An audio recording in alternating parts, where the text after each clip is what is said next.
스카이어 스루프 타임즈 2024년 1월 21일자 파트 2를 진행하도록 하겠습니다. 편집한 양이 많아가지고 한 번 방송을 해보도록 하겠습니다. 구독, 좋아요 부탁드리고요. 필요하시면은 1.5배속을 보시기 바랍니다.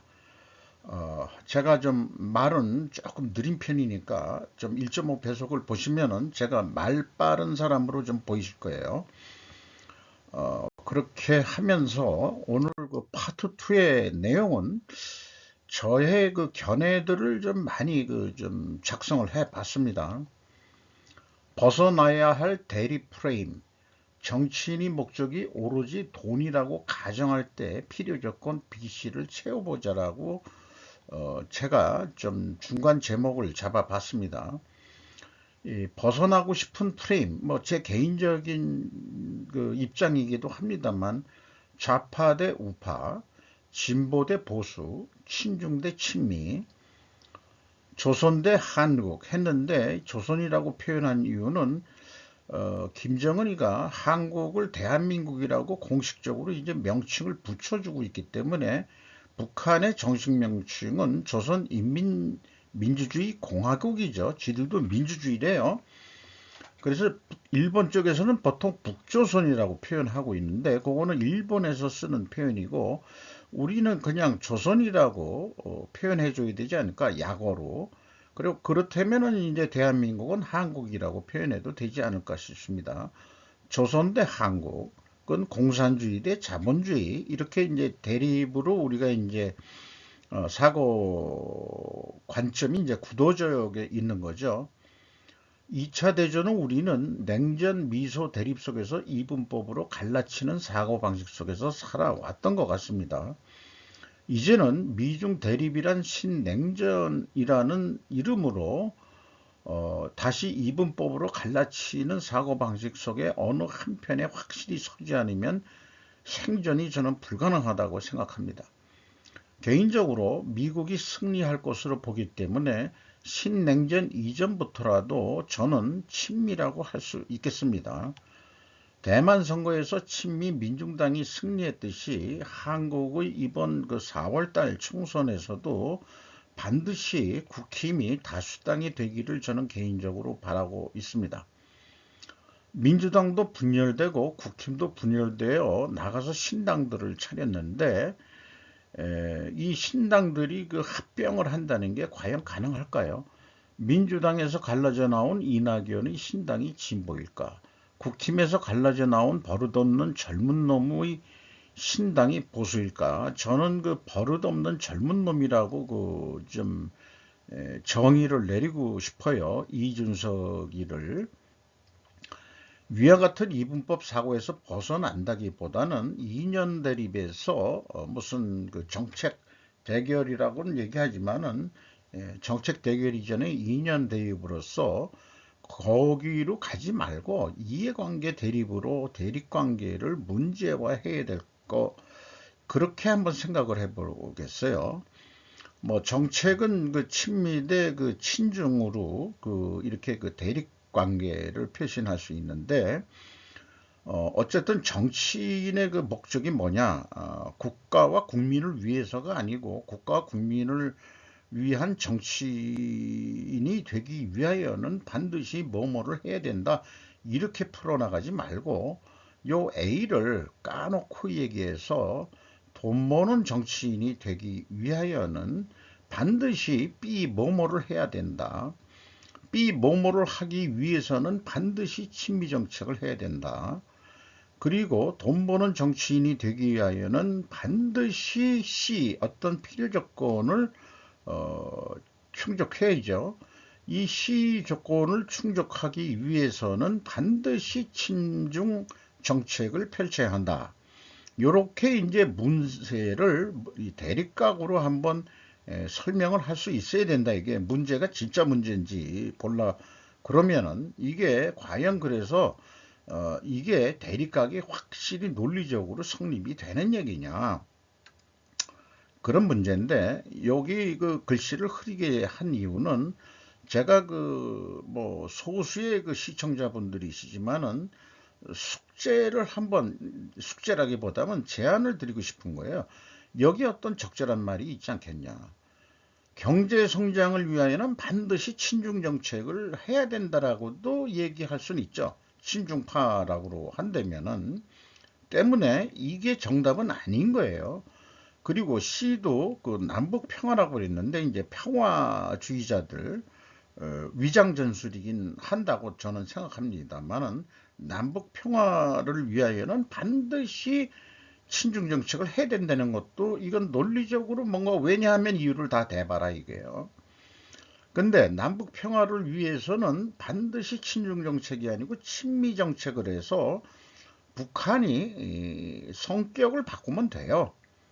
그렇게 만들면 되거든요. 그래서 대립각을 이렇게 세웠는데, 목적이 정치인들이 솔직하게 나 영원히 정치적으로 돈도 해먹고 정치 생명을 유지하기 위하여는 뭐 이렇게 해서 뭐 솔직히 필요 조건을 얘기해봐라 이런 얘기예요.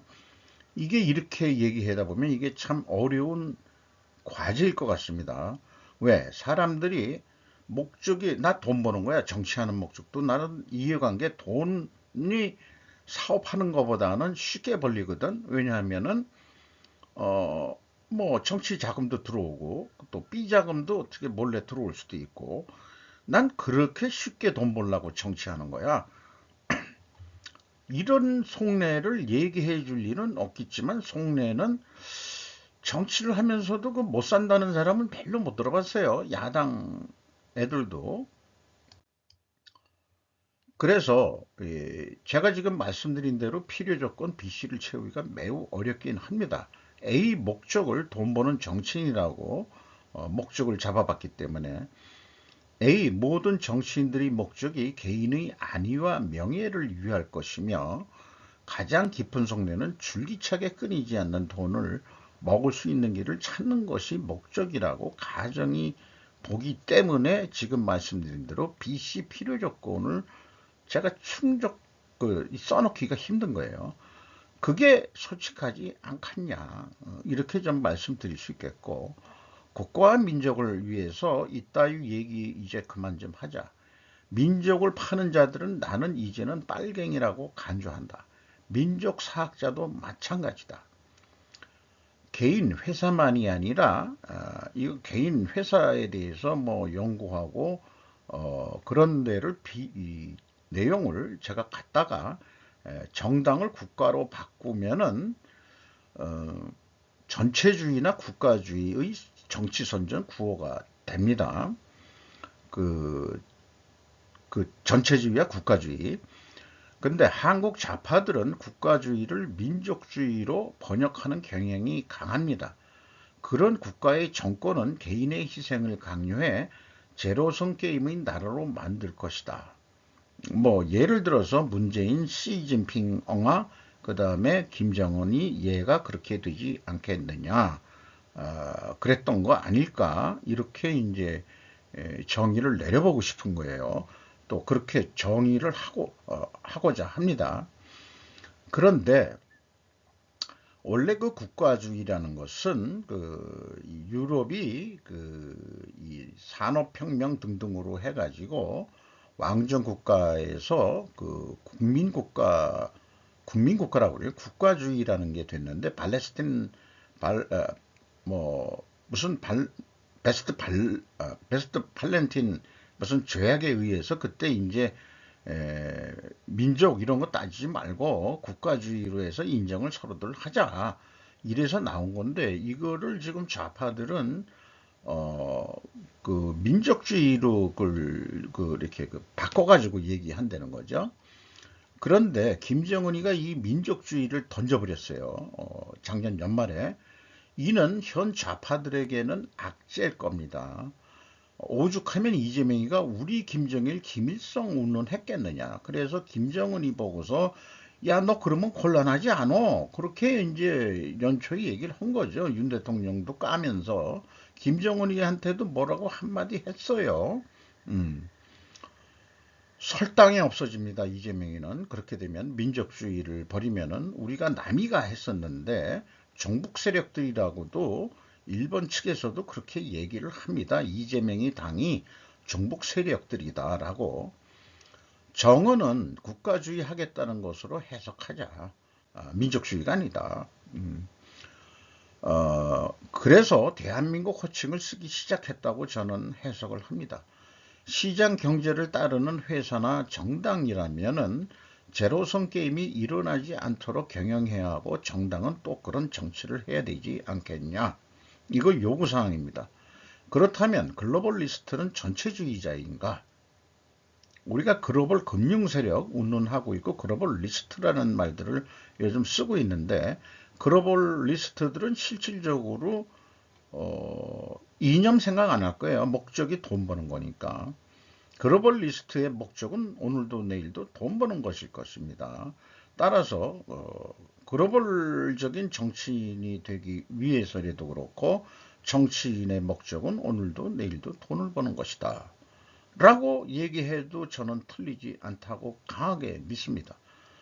부분의 합보다 훨씬 더 큰 것이 전체체적이다. 전체체적으로 시너지 상승효과나 플러스 게임을 할 수 있는 전체주의를 우리는 실현해야 합니다. 부분으로 보지 말고 전체적으로 보는데 그게 그래서 그동안에 전체주의 국가, 뭐 공산주의를 전체주의 국가 뭐 이렇게 얘기했는데 공산주의를 또 전체주의로 얘기하면 안 돼요. 그러니까 공산주의든 자본주의든 전체주의 입장에서 볼 때는 그것은 하나의 도구에 불과한 겁니다. 그런 정치인이 나올까? 실패작은 그 전체주의가 잘못하면은요, 나치즘과 파시즘으로 오게 되어 있습니다. 우리는 그 실패작을 경험을 했죠. 그래서 2차 대전이 일어난 거고요. 그래서 전체주의를 잘 해야지, 그러니까 긍정적인 정체주의를 말하는 겁니다. 시너지 효과하고 플러스 게임을 할 수 있는 전체주의. 그것을 전체주의를 글로벌리즘이라고도 얘기를 요즘 하고 있죠. 글로벌. 그러면은 그 글로벌의 반대말은 뭐냐 그러면은 로컬이라고 또 얘기할 수 있겠죠. 로컬. 이렇게 이제 그 글로벌이라는 개념으로 제가 얘기하는 그 전체라는 것은 글로벌적인 거라고도 의미가 상통하는 그런 거로 좀 저는 이해를 하고 이제 이렇게 표현을 하고 있습니다. 저성장 속 2023년 경제 성장률 어느 정도 나올까? 이경남 기자가 비즈와치에서 보도를 했는데요. 한국은행이 2023년 GDP 성장률을 발표할 것인데 월요일쯤 할 것 같아요. 1.4% 달성했을까? 궁금하다 이게 기자도. 가계 기업 체감 경기 지표도 발표할 것이고 살림살이 나아질까 했는데 아무래도 다 내려갔을 겁니다. 주중 한국은행은 소비자 기업들이 경기 체감을 파악할 수 있는 자료를 내줘올 예정이다. 한국은행은 23일 금융기관 대출 행태 서베이 결과를 심사 결과겠죠. 그 서베이라고 하는 게 2023년 4분기 동향 및 2024년 1분기 전망을 내놓을 것이다. 일단 한국은행 금융통화위원회가 8회 연속 기준 금리를 동결한 데다가 연내 미국 연방준비제도의 기준금리 인하 가능성 등이 점치면서 대출금리 점차 하락하는 모습이다고 이렇게 얘기를 하고 있는데 제가 물음표를 붙였습니다. 저는 금리 인하 안 할 거에 승부라기보다도 그렇게 저는 생각을 합니다. 중국을 더 좀 괴롭혀야 되거든요. 미국 금리 안 내릴 거라고 저는 생각을 합니다. 24일에는 1월 소비자 동향조사가 결과가 발표된다. 그래서 1월 하순까지 작년도 그 경제 실적하고 전망들을 한국은행이 할 텐데 한국은행이 2023년도 우리나라 경제 성장률 전망을 1.3%로 내다봤는데 이게 1.3% 달성이면 4분기 성장률이 0.7%야 되거든요. 그러면 3분기까지 0.7%뿐이 달성 못했다는 얘기 아니에요. 이게 과연 가능할까? 1.4% 이하로 발표될 것 같다. 그런 느낌이 들어와요. 일단 금융시장 등은 점차 안정화하는 모습이지만 이스라엘과 하마스 간 전쟁 장기와 홍해 사태 등 지정학적 리스크가 더욱 심화하고 있는 상황이다. 따라서 이번에 발표되는 기업의 체감 경기 지표를 통해 지정학적 리스크가 얼마나 직접적인 타격을 미치고 있는지를 판단할 수 있을 것으로 예측한다. 이렇게 보도를 했는데 이걸 읽어보고서 또 기자의 시각이나 이런 거에도 지금 문제가 보이고 있습니다. 이 방송을 하다 보니까 이제 저도 그 뉴스들을 많이 이제 보고서 편집을 해야 되잖아요. 지정학 리스크에 대해서 의문점이 나는데 이스라엘하고 우크라이나하고 뭐 홍해 이런 것만 얘기하지 빠진 게 뭐가 있냐 이게요. 대만 관계하고 남북 관계를 얘기한 애들은 지정학 리스크면은 우리나라도 넣어주고 대만도 넣어서 얘기를 해야지. 눈여겨볼 부분은 건설 투자 부분과 수출 부분의 성장추이다. 부동산 프로젝트 파이낸싱의 부실, 미분양 우려 등으로 인해 건설 투자 부분의 성장이 대폭 꺾였을 것으로 전망되는 가운데 0.7%를 추가로 더 성장하려고 그러면은 수출이 이를 어느 정도 보완했을지가 핵심이 될 것이라는 관측이다 했죠. 수출은 뭐 약간 흑자가 됐지만은 중국한테 처음으로 무역 적자가 났다고. 아니, 무역 흑자는 흑자인데 그 흑자폭이 3분의 1로 팍 줄었다는 얘기죠. 일본은 뭐 평생 무역 흑자가 될 수가 없었어요. 한국의 경제 구조로 봐서는. 한국이 무슨 물건 만들고 완제품, 전기제품 이런 거 많이 해가지고 뭐 일본을 따라 마셨다고 그러지만은 우리가 어떤 핵심적인 부품은 일본 걸 안 들어오면은 한국에서 생산을 못하는 게 현실인 것입니다. 그래서 무역 적자를 벗어날 수가 아직까지는 없어요. 일본하고의 무역 적자 폭이 뭐 제 지금 기억으로는 1.7%인가 그것뿐이는 프로가 아니고 금액상으로 1.7%인지 지금 그렇게 기억을 하고 있습니다만은 그래서 지정학적 리스크를 말하면서 우크라이나, 이스라엘을 논하면서 왜 대만과 한국은 거론을 하지 않는가? 우리에겐 남북 대립이 중요한데 더 중요한 것은 수면 밑의 한중 대립을 수면 위로 올려야 한다. 중국 의존도에서 벗어나는 고통을 감내해야 함을 강조하는 언론은 전혀 없다. 그러니까 중국하고 교류를 끊으면 우리가 아주 죽을 맛이니까 계속 친중해야 됐다는 논리로 한국 언론들은 야당에 그러니까 종북 세력이라고 하지만은 종중 세력이죠. 종중 세력들이죠. 종북 세력은 이꼬로 종북 세력, 종중 세력이라고 볼 수 있겠습니다. 현재 한국 언론들은 친중 편향적이다. 중국을 비판하는 보도는 거의 볼 수가 없어요. 그래서 제가 답답하니까 중국에 대한 뉴스는 야후 재팬을 통해서 정보를 입수하고 있습니다. 북한 뉴스도 그렇고요. 물론 한국에도 보도되는 게 있습니다만은 가끔 신선한 북한 뉴스도 보고 그래서 일본에서는 중국 비판하는 기사들이 많이 나오거든요. 그리고 또 일본은 중국에도 수출을 많이 하는 나라죠. 그래서 제가 스루프 타임즈를 시작하면서부터 중공을 주적으로 저는 표현을 하고 있는데 개인적으로 애저녁에 중국에서 돈 벌 거리는 강구한 적이 저는 없습니다. 이제 이중국적의 조선족도 싫습니다. 사실 외가 친척들이 전부 해방 후 남하를 하지 않고 남았다가 조선족으로 들어와 있는 외가 친척들이 많이 있어요. 어머니가 돌아가시고는 이제 인연이 끊겼습니다. 어머니 때문에 인연을 해서 맺고서 교류를 했었는데 처음에 어머니가 만주로 찾아갔을 때 지금 국정원 중앙정보부에서 이 다 방문 왔어요. 뭐 이상 없죠? 이상 없죠. 그때 국교 정상화 되기 이전에 방문을 했었기 때문에 돌아가시기 전에 친척들을 보고 싶다고 해가지고 그때 뭐 조금씩 좀 문호 개방이 돼서 어찌어찌 해가지고 인천에서 배 타고 상하이로 가가지고 거기서부터 기차를 타고 뭐 이틀을 가셨대나 만주까지 하루 만에 가셨대나 이틀을 가셨대나 해가지고 그때 전한 얘기가 그 화장실이 그렇게 지저분하고 더럽고 화장실에서 변을 보는데 저 건너편에 남자가 앉아 있는 것도 보이는 그런 게 이제 중국이었어요. 지금도 아주 지저분하기는 마찬가지인데 자관 떼놈들은 그렇게 지저분한지 어쨌든 뭐 그런 것까지 얘기할 필요는 뭐 그것까지 생각이 나는데 근데 왜 남았냐고 물어봤더니 조선족으로 들어와 있는데 그들은 못했던 공산당을 좋아했었다고 한다. 왜냐 그랬더니 국민당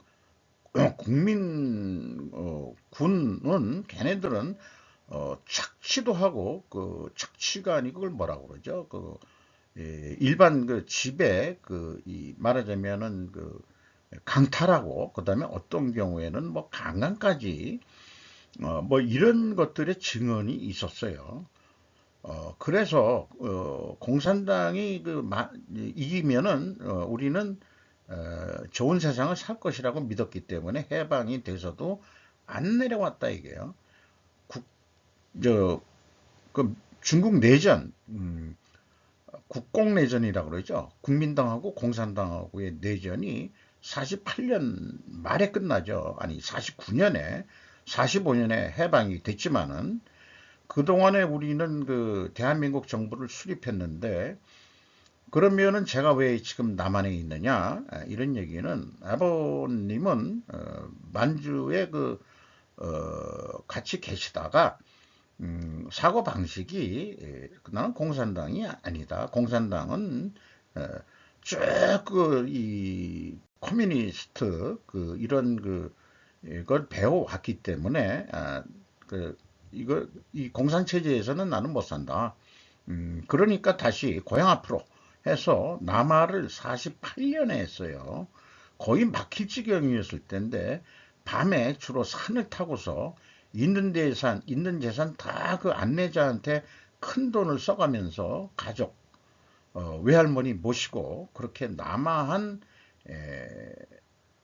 북한에서 남하한 게 아니고 아예 만주에서 남하한 그런 사람입니다.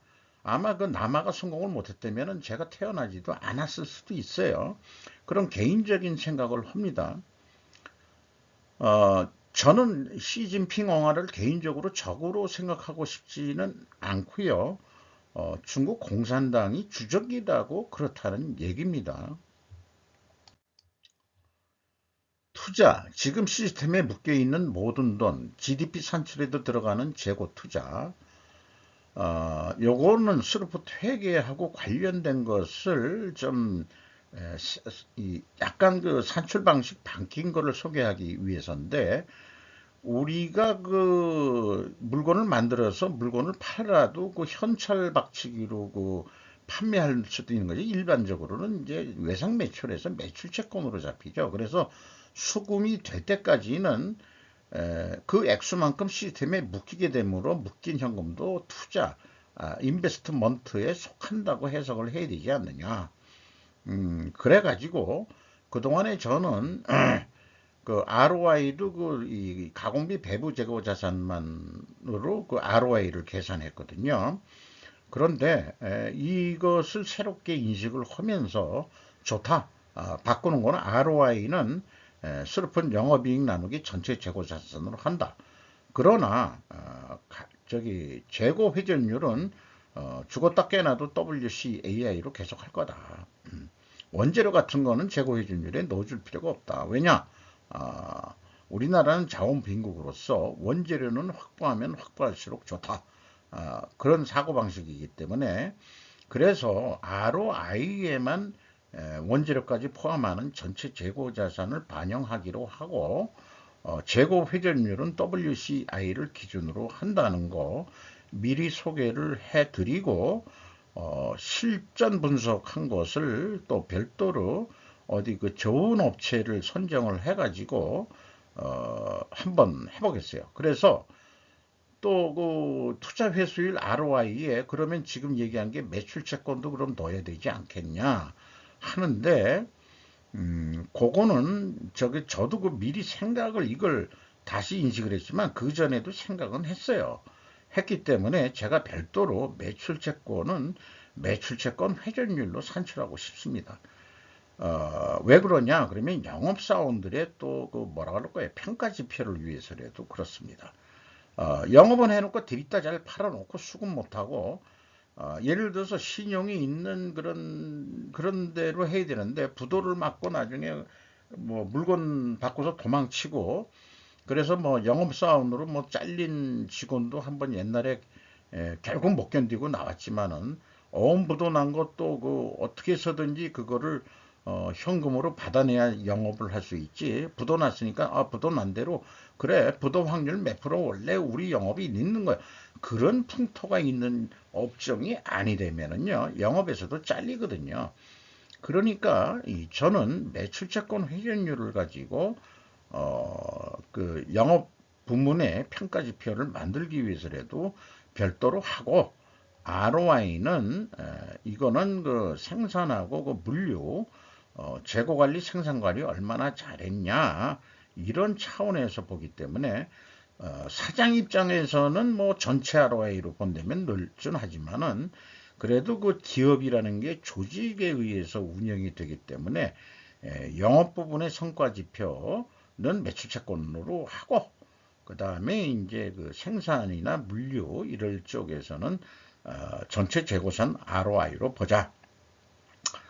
이렇게 일단은 정해놓고 다시 이제 분석 2023년도 실적도 이런 개념으로서 또 뭐 전체 평가 지표가 아니지만은 전체 평가 지표는 저는 뭐 스루프 회계로 하기 때문에 스루프 자체죠. 스루프율 그거가 1순위고 나머지 2순위가 이제 재고 회전율 그다음에 ROI 이런 식으로 이제 나갈 수 있겠죠. 그걸 미리 좀 소개를 해 드립니다. 바이든은 두 국가 해법, 네타냐후는 노. 신웅진자가 YTN에서 보도를 했는데요. 두 국가 해법은 전쟁 후 팔레스타인 자치정부가 하마스가 물러난 가치 지구에서 통치권을 갖는다는 미국의 구상으로 이스라엘 극우파가 반대하는 방안입니다. 네타냐후 총리는 바이든과의 통화 전날 TV로 생중계된 기자회견에서 두 국가 해법을 거부한다는 뜻을 거듭 명확히 했는데 자, 그렇게 했다는데 조 바이든 미국 대통령은 네타냐후 때문에 두 국가 해법은 불가능한 거요라는 기자 질문에 아니요, 그렇지 않습니다. 네타냐후가 두 국가 해법을 반대한다고 했죠? 아닙니다. 안 된다고 한 적은 없어요. 대화기 침묵은 반대죠. 침묵은 아니지 묵시적 승인이 아닐 텐데 지금 하는 거로 봐서는 대화하기 싫다. 이 바이든하고 그래서 하지만 언론들은 이미 양측 사이의 균열이 깊은 것으로 보고 있다. AP통신은 전문가들을 인용해 미국 대선 등 양국의 정치적 상황으로 두 사람이 결국 결별할 것으로 내다봤다. 뉴욕타임즈는 토머스 프리드먼의 컬럼을 통해 이게 유명하신 분으로 알고 있는데 프리드먼이라고 얘기하면은 네타냐후가 미국 유대인들로부터 비롯된 트럼프의 지지를 얻고자 바이든이 두 국가 해법에 반기를 들었다고 분석을 했습니다.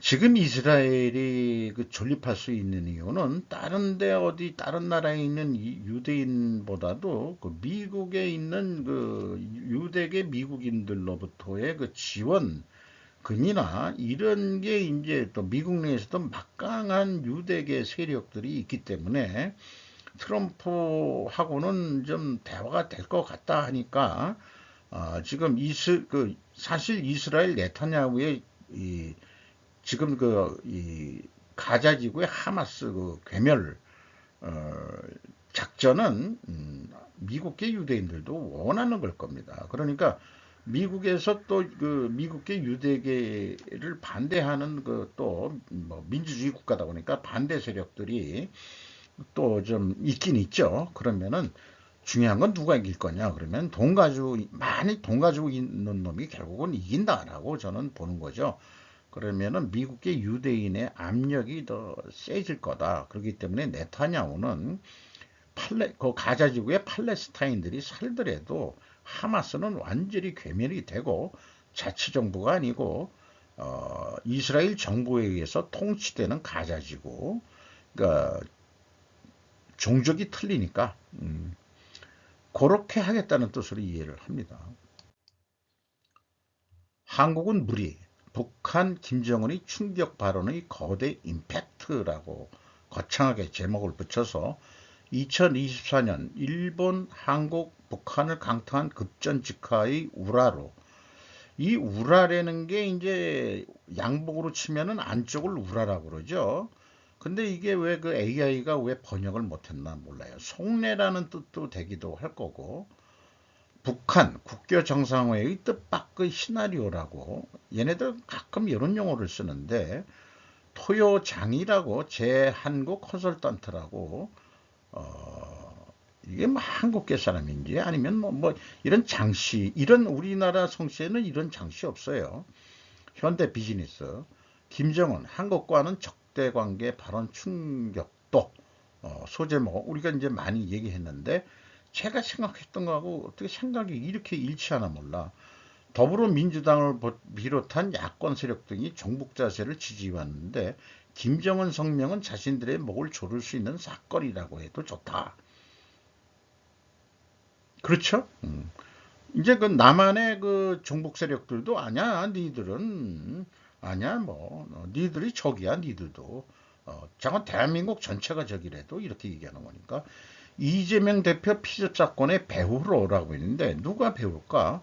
이번 이재명 대표 피습 사건이 터지면서 종북 세력으로서는 국민에게 김정은의 말이 알려질 기회가 적어진 측면이 있다. 그러면은 자작극이라는 얘기 아니에요? 자작극. 한국의 갈 길, 종북 세력의 목표와 대의명분은 조국 통일이다. 분단된 민족이라고 외치며 주변의 이해를 호소해 왔는데 이번에 김정은은 그 종이 통일은 무리라고 분명히 선언해 버린 셈이다. 평화통일은 무리라는 말을 들으면 북한을 옹호할 명분이 없어지죠. 야당이. 하지만 그렇다면 현실 노선을 찾는 길도 있지 않을까. 가령 무리하게 통일을 할 필요 없이 국교를 정상화하는 길을 찾으면 되지 않을까. 요 마지막 말에 저는 의문표가 많이 들어갑니다. 이재명이 똥줄 탄다는 판단은 편집자인 저와 거의 생각은 같습니다. 국교 정상화에 물음표를 붙이고 싶은데 말을 그럴듯한데 무엇이 아쉬워서 지들이 먼저 이제는 우리 민족 아니야? 같은 민족 아니야? 이러겠는데 뭐가 아쉬워서 국회 정상화를 하느냐? 제 한국 컨설턴트라는 명칭이 매우 또 의구심이 갑니다. 스케티시즘. 이거 거꾸로 국내 뭐가를 그 정서를 그 이간질시키는 스파이 역할 아니야? 저건 뭐 컨설턴트라는 이름을 붙인 애매한 뭐 제한 컨설턴트. 그러니까 한국에 주재하는 컨설턴트라는데 뭘 컨설턴팅을 하는지 모르겠는데 니들이 하는 역할이 결국 간첩 역할 아니야? 일본 측의 스파이 역할. 김정은의 발언은 어찌 보면 현재 국힘이 총선에서 이길 수 있는 발언으로 작용할 수도 있다고 생각이 들어가요. 아이러니하지 않습니까? 정말 김정은이 원하는 것이 무엇인지 저도 개인적으로 많이 궁금해졌어요. 그는 스위스에서 비밀리에 서구 교육을 받은 서구 문화를 잘 알고 있는 친구입니다. 그런 친구가 자기 형도 있는데 다 해가지고 중국 공산당 옛날 이주로 치면 양반들이 왕으로 옹립을 한 거죠. 자기보다 서열이 높은 형도 있는데 형은 또 어디 그 무슨 동남아 공항에서 독살을 당했고, 자 그러면은 자기가 완전히 독재로서 꽉 군림하는 그런 독재 군주냐 하면은 그런 것 같지도 않다 이 말이에요. 결론은 중국 공산당이 조선조 말에 양반 아새끼들처럼 지들이 먹고 살기를 찾기 위해서 그 체제를 유지하고 있는 거 아닐까. 그러니까 그렇게 헌법에 요구했다라고 김정은이가 얘기했다는 얘기는 중국 공산당 그 노땅들 아직 그 김일성 1세대 충성맨들이 아직 살아있는 사람들도 있을 거고, 김정일 때 또 모시던 그런 김정은이는 상대적으로 나이가 어리죠. 그리고 그 자기를 따르는 그 북한군 그 이 장교들이나 또 뭐 여러 그 행정부의 그 관료들이 나이들이 다 고령화죠. 그쪽도. 그러니까 자기 마음대로 안 될 거예요. 저는 그렇게 생각합니다. 자, 그래서 뭔가가 김정은의 심기에 변화가 일어난 거는 맞다. 그게 뭘까? 다음 장에 이게 이제 나중에 이렇게 되면 어떻겠냐? 이렇게 되면 어떻겠냐? 그러면 나만 살려줄 길을 찾아달라고. 이렇게 되면은 미중은 한반도 구국가해법 항공노, 아까 그 이스라엘에 대한 거를 제가 패러디했습니다. 한국은 현재 이스라엘 입장이어야 할 것이다. 저는 그렇게 주장하고 싶어요. 70년대 휴전 상태인 한반도, 엄밀히만 해서 전쟁 상태죠. 휴전하고 있다는 얘기는 언제 전쟁을 다시 하더라도 이상하지 않는 나라죠. 향후 70년을 기다리기에는 우리의 수명이 너무 짧게 남았죠. 100년 전쟁 안에 끝내자. 이제 전쟁 끝내자. 북한 수중 핵무기 체계 실험, 뭐 그런 와중에 토마스 마레스카 UPI에서 보도를 했는데, 조선중앙통신의 보도에 따르면 이 시험은 해일 5-23 시스템과 관련이 있는데, 이것은 북한이 작년에 공개한 핵 능력이 있는 수중 공격 무인기의 최신 버전으로 보입니다. 보고서에는 테스트 날짜가 명시되어 있지 않습니다. 이게 그 수중에서 핵폭탄 터트린다 그러면 지진까지 일으킬 수 있는 거 아닌가 모르겠어요. 그런 생각도 들어가는데, 김정은은 최근 남한을 북한의 불멸의 주적으로 선언할 것을 요구했다고 그러지 않습니까? 공산당한테.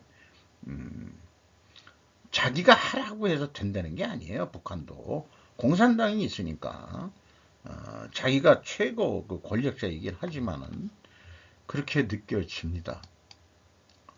그 사진이 나온 건 이건데, 어디에 왜 여기에 무슨 뭐 요런 게, 이거 지금 지금은 없던데, 이거 수술하기 전에 뭐 뼈드락지가 났나? 요런 게 났네. 그리고 이 친구도 좀 살 좀 빼야지. 오래 살려고 그러면은. 무슨, 너무 돼지 같아가지고, 목도 없고, 그러네요. 러시아 푸틴, 북, 열성 환영 준비. 자, 그, 최룡의 외무상이 그, 러시아 간 거 보던 나왔는데, 다시 그 시사통신에서 또 왔는데, 이게 이제 거의 확정돼가지고, 블라디미르 푸틴 러시아 대통령이 16일 최선희 북한 외무상과의 회담에서 북한을 이른 시일 내에 방문할 용의가 있다고 밝혔답니다. 그래서 조선중앙통신이 21일 최 씨의 러시아 공식 방문 결과를 전했다. 처음엔 전하지 않았다고 했다가 이제 전했다는 얘기예요. 다 끝나고 나서. 그래서 우리 피튼 씨가 오면은 열렬히 그 환영을 해서 최대의 정성을 다해 맞이할 것이라고 조선중앙통신이 보도했다는 겁니다. 김정은이 작년 9월에 러시아 극동에서 푸틴 대통령과 회담했을 때 그를 북한에 초청했는데, 최 씨는 이번 방로에서 푸틴 씨 방법을 또 공식하기 구체적인 일정을 논의했을 가능성이 있다, 이렇게 됐는데, 이게 간단하게 이렇게 얘기했는데 댓글들이 엄청 많이 달렸어요. 일본 내에서. 그 댓글 맨 처음 나온 건데, 아이디는 제가 얘기를 안 했습니다. 점점점으로 많이들 돼 있어가지고. 그래서 일일이 이거 읽고 싶은 생각은 없지만은 한번 화면을 정지해서라도 한번 읽어봐 보시기 바랍니다. 상당히 식견이 높은 댓글들이 올라와요. 어, 그래서 지금 그 나토나 일미 동지국에서 제휴의 강대한 군사력과 경제력으로 최강의 억제력을 발휘할 때가 아닐까요? 북러하고 친해지면은 우리가 또 거기에 일본도 대응해야 되지 않겠냐. 뭐 한국 떠나서 일본도 걱정을 하고 있는 거죠.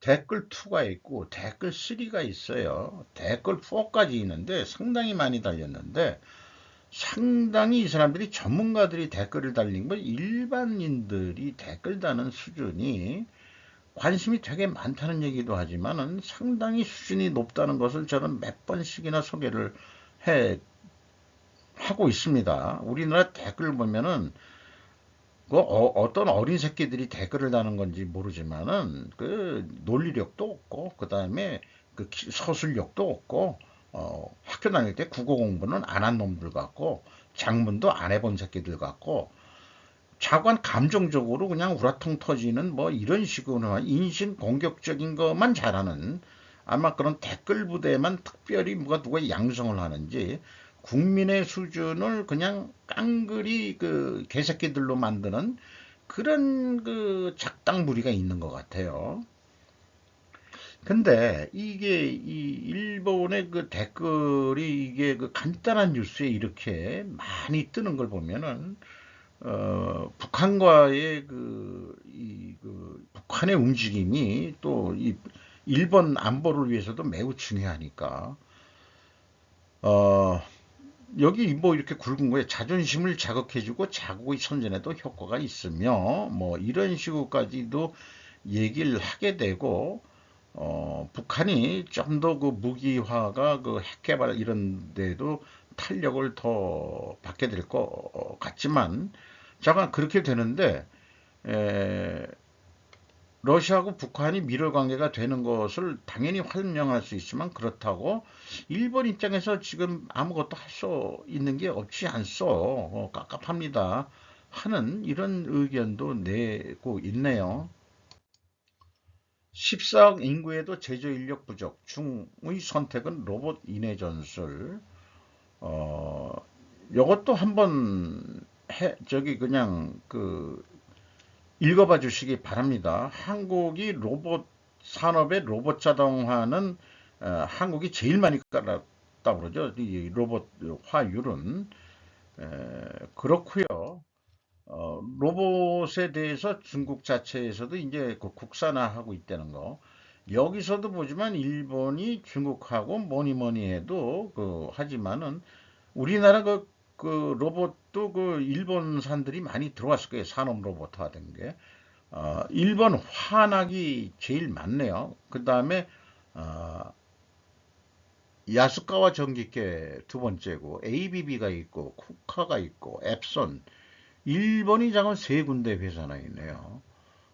우리나라는 그 산업 로봇화 메이커가 다 어딘지 좀 모르겠습니다만은 그리고 이제 중국도 휴머노이드 로봇바람까지 잠깐 이 14억 인구 어쩌고 저쩌고 하지만은 고령화돼 가고 이제 노동 생산 노동력이 떨어지고 하기 때문에 결국은 인구 감소다 뭐다 하는 것은 결국 로봇 자동화하고 그 다음에 휴머노이드 로봇까지 해서 나중에 뭐 국가 소멸, 인구 소멸이 국가 소멸이다 운운하지만은 일부 의견들은 뭐 줄여야 되는 거 아니냐라는 견해를 가지고 있습니다. 왜냐하면은 지구 자체가 그 유기적인 어떤 그 생명체라고 한다면은 내가 감당하기 이제 너무 많이 인간들이 너무 많어. 내가 힘들어. 니들 좀 숫자 좀 줄여라. 라고 지구가 요즘 용트림하는 거 아니냐 이 말이에요. 그러니까 지구가 뭔가 생각이 있는 유기체라고 그러면은 지금 인구 좀 줄여라 너희들 산업 뭐 이런 거로 해가지고 근데 줄여 그리고 그러면은 이렇게 산업 발전시키고 뭐 한 거 어떡할 거야 그거는 로봇으로 해 아마 지구가 그렇게 명령하고 있는 거 아닐까 하는 생각도 들어갑니다. 이건 뭐 참고적으로 그 UFO 사실은 뭐 증거가 없다 그런 얘기 같고요. 일본의 그 사진 작가가 홋카이도 쭈루이무라 마을에서 8번을 도전해 가지고 아침 새벽에 그 햇빛 나올 때 암수 그 두루미가 그 하늘을 향해서 구애 행위를 할 때 뿜어져 나오는 그 뜨거운 열기에 불이 뿜는 것 같이 이런 사진을 포착을 한 아주 그 재미있는 사진을 봤습니다. 그리고 우리나라가 편의점이 몽골에도 많이 했고 뭐 이렇지만은 자관 그 한국은 화장실이 많아서 편의점에 화장실 할 필요 없지만은 몽골이나 다른 데 같은 데서는 이 화장실을 만들어야 장사가 잘 된다. 손님을 끌어들이고 그만큼 우리나라가 그 공중 화장실 시설이 엄청 잘 돼 있다는 얘기예요. 편의점에서 그걸 설치할 필요를 못 느끼거든요. 여기다가 또 하나는 이 트럼프 대통령이 됐을 당시에 그 아들 이 멜라니 여사의 아들이죠. 그 이 뭐 벌써 그 결혼을 몇 번째 했는지 모르지만은 그때 한 10살 배기 어린애였는데 7년 후에 지금 키를 보면은 6피트만 하더라도 180이 넘죠. 6피트 7인치? 아 거의 뭐 2m 가까이 될 것 같은 기분이 들어가는 계산을 안 해봤습니다만은 저건 하나의 그 재미있는 사진으로 이건 뭐 운동선수 해도 되겠네. 어느 피를 닮았기 때 이렇게 크지. 요즘 젊은 애들은 뭐 성장 촉진제를 먹는지 이상 파트2도 나름대로 또 시간이 걸렸네요. 마치도록 하겠습니다.